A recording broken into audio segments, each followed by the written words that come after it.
All right, welcome back with program all centered on the ailing sugar sector in the country.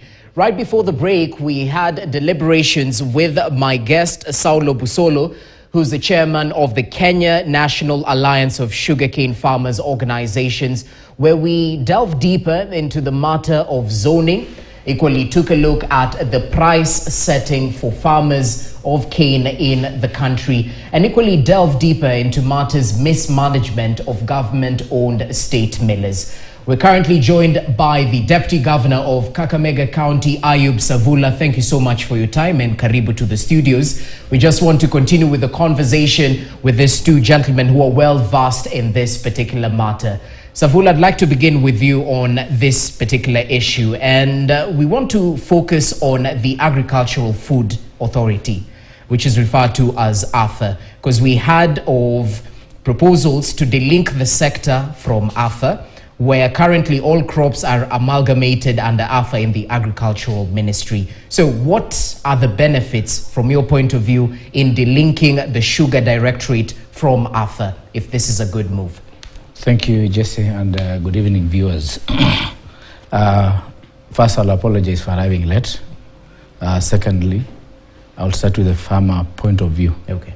I'll start with the issue of zoning, which is a thorny issue. Briefly, yes, sir. Farmers are opposed to zoning because of one factor, that they want a liberalized market for their crop, cash crop. Yeah. Leaders in the sugar growing areas want zoning because we want to limit each particular factory to its base.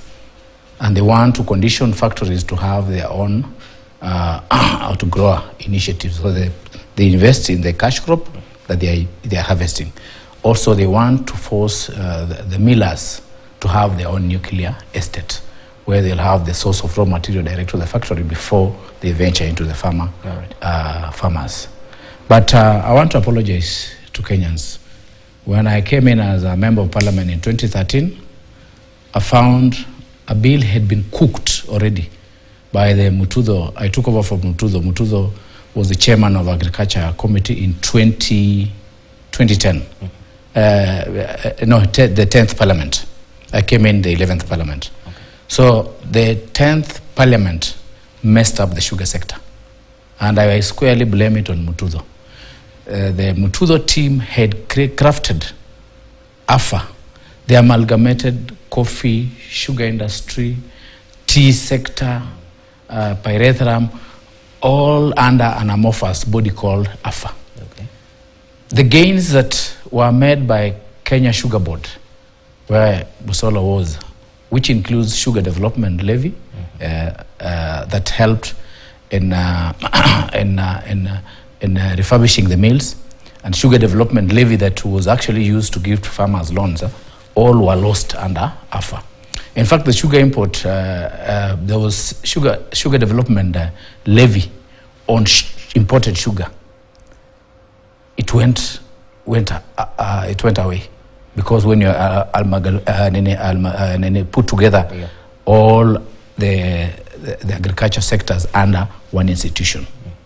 So I want to apologize to Kenyans. When I came in as the chairman of Agriculture Committee in 2013, I pushed that bill because it had been passed by Uhuru's cabinet, and I didn't know the implications. Now we are realizing the implications.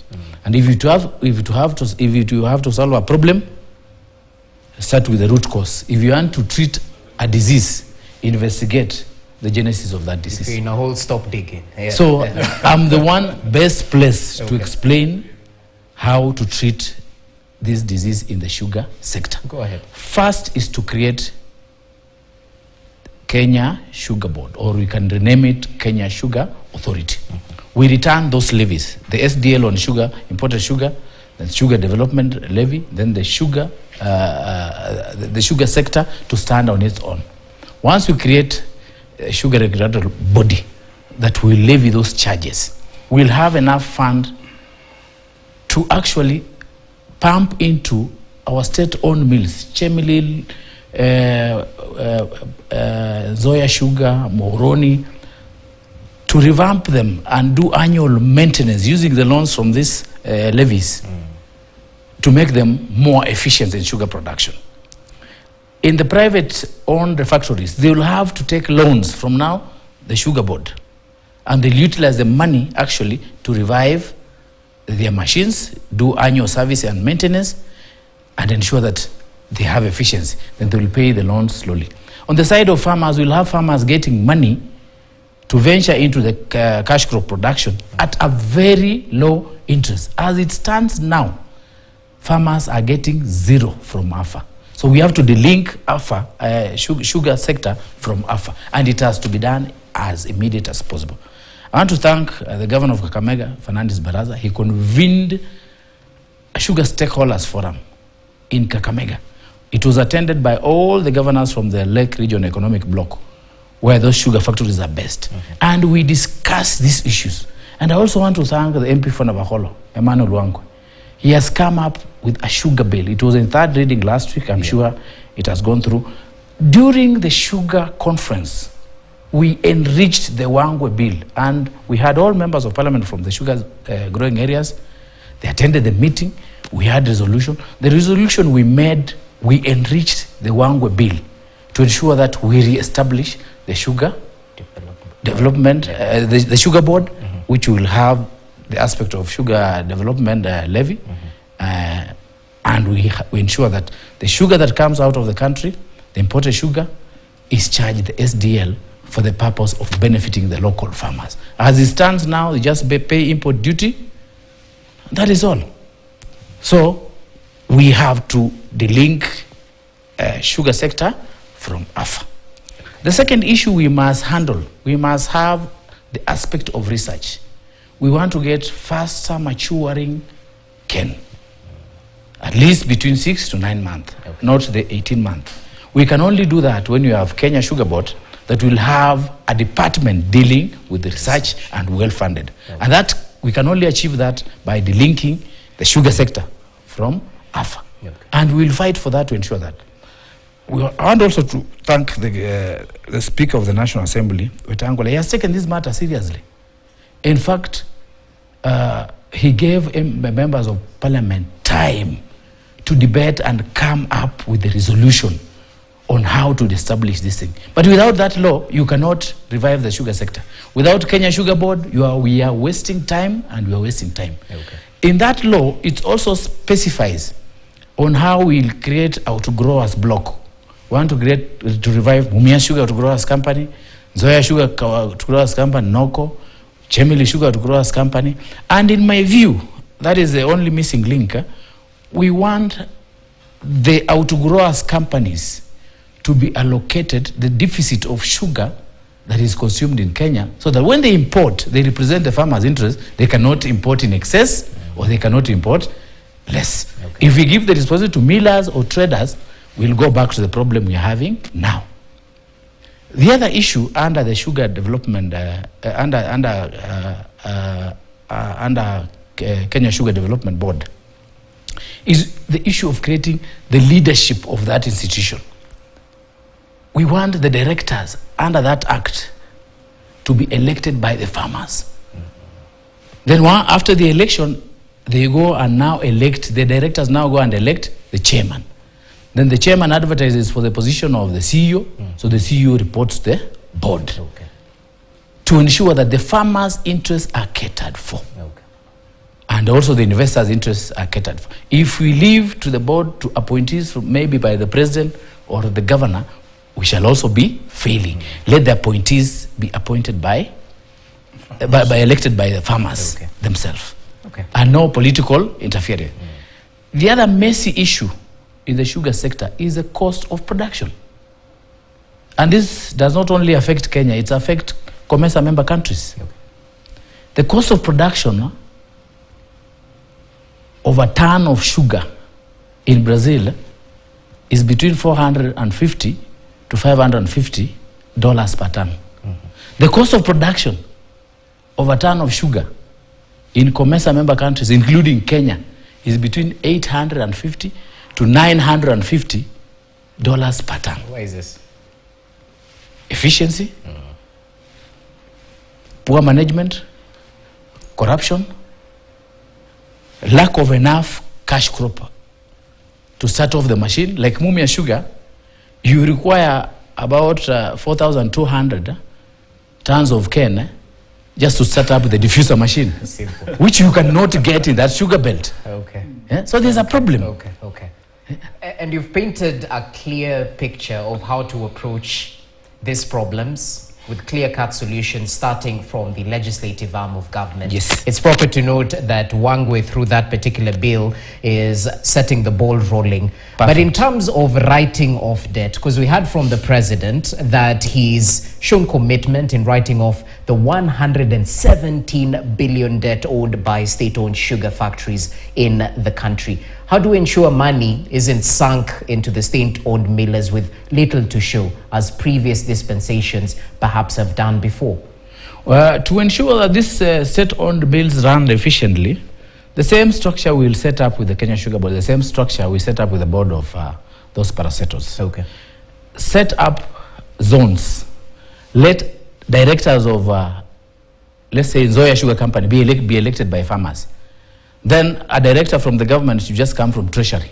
Don't appoint directors of that board as a president. All right. Leave the farmers to control it. Yep. Let the outgrower farmers have a director on that board so that they manage their own affair. But if we bring outsiders there, it will not be possible. And let me tell you, the debts that are being, the 117 billion, those are simple debts. They belong to KRA. Yeah? They belong to, that is pay as you earn, VAT. Those debts, they don't belong to actually the suppliers or the farmers. Okay. Farmers have been paid. All right. There are a few farmers who have not been paid here because of corruption activities in those factories. Okay. So when you waive the debts belonging to KRA, it's just one and the same. It's government to government. So it's not a big deal there. Okay, okay. The big deal here is Mumia Sugar Company. Because they will waive the bill belonging to Kenya Revenue Authority, NHIF, NSSF, deductions, those deductions. But what will you do with the debenture? Credits acquired from the bank charged as a debenture. A government must give sovereign bond to EcoBank, to KCB, committing to pay those loans. You cannot just waive a private debt. A private debt is committed by a debenture, and to waive a private debt between Kenya Commercial Bank, KCB, and Mumia Sugar Company, a government must give sovereign bond to KCB to assure KCB that the treasury will pay this debt. Okay. The president has that figure is not inclusive of Mumia Sugar Company. The figure is just from state-owned factory. Okay. And mark you, as we speak now, the Kenya government has no stake in Mumia Sugar Company because Mumia Sugar Company is under receivership. It was suspended from trading on Nairobi Stock Exchange once it went under receivership. So the 24% shares the government claims to own there is null and void. They have to return Mumias to the owners. A decision should be made by annual general meeting if Mumias goes back to where it was. Right. But now it falls under receivership. Okay. So those are interesting sentiments. Yeah, briefly. Yeah, briefly. Thank you, Mheshimiwa, for outlining the issues regarding how Kenya Sugar Board was disbanded. And I think I wish to appreciate your apology because actually you are the chairman of Agriculture Committee. No, that's correct. Please, now, having said that, this issue of debts, yes, we appreciate the government. In 2012, the government wrote off debts, and I think it was approved by, there was a sessional paper, and then I think, if I recall, Parliament approved. This time again, it has come, but the condition for bringing debt write-off this time round has to do with change of mode of what to do with the government mills. Government wants now to lease. Previously, they used to talk about privatizing them. Now they want to lease them. Mheshimiwa has used a word I wanted to borrow, government sovereign bond. Why can't government issue a sovereign bond for the farmers of Mumias to buy Mumias, for the farmers of Nzoia to buy Nzoia, Okay. because it's the farmers that have sustained this. Mumias is really collapsed, but the farmers there, appreciate that there is wealth in sugarcane growing. They keep growing sugarcane. Okay. For me, that should be the way to go. A sovereign bond in favor of farmers to own these factories. All right. Now, due to time, we can't canvass each and every aspect of the ailing sugar sector, but we definitely appreciate your input. Lastly, and I'll start with you, Bwana DG, just briefly, all things said and done, how do we make cane farming profitable for farmers? You've highlighted on the importance of research, perhaps one of the key aspects to it.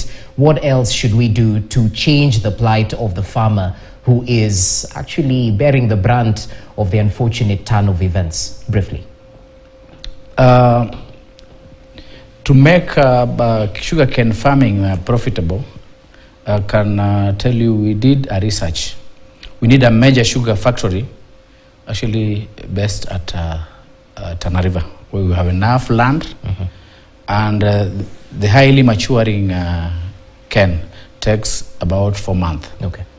That big factory should supplement the factories in Western Kenya. And in Western Kenya, to make a farmer go back to cane farming, you have to call what is called safisha roho ya mkulima. They have abandoned cane farming because of lack of payment, delayed payment. They have gone to plant other crops like maize, cassavas, what and what. Okay. So you have to do a serious sensitization. All right.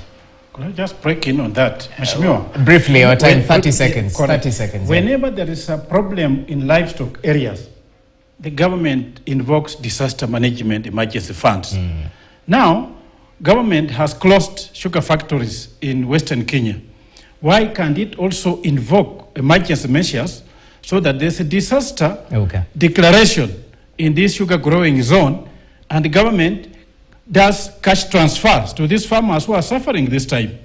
That is something that I wish our legislators to pick up. All right. The government gives Okay. lip service to the sugar industry. That is As the simple problem. as that. Simple as that. So we need to walk the talk. Walk the talk. Okay, gentlemen, thank you so much for your time. We definitely appreciate the input you've definitely given us in terms of the sugar sector prospects. And remember, to our viewers, our reporter Alan Ochanda will be doing a very detailed report on some of the recommendations from the Alarebi Sugar Conference that was held just recently, and will definitely break down for you in a way only we can. To the gentleman who joined me in studio, asanteni sana for your time. Bwana Deputy Governor from Kakamega County, Ayub Savula, we appreciate your input and your continued role in pushing for the changing of the sector. Saulo Busolo, always a pleasure to have you with us, the chairman of Kenya National Alliance of Sugarcane Farmers Association. This is a conversation we'll continue having, so do keep it KTN News. My colleague Trixingado is coming up next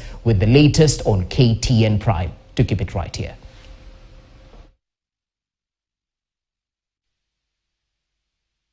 We've been running 20 years down memory lane, and this year, the Standard Chartered Nairobi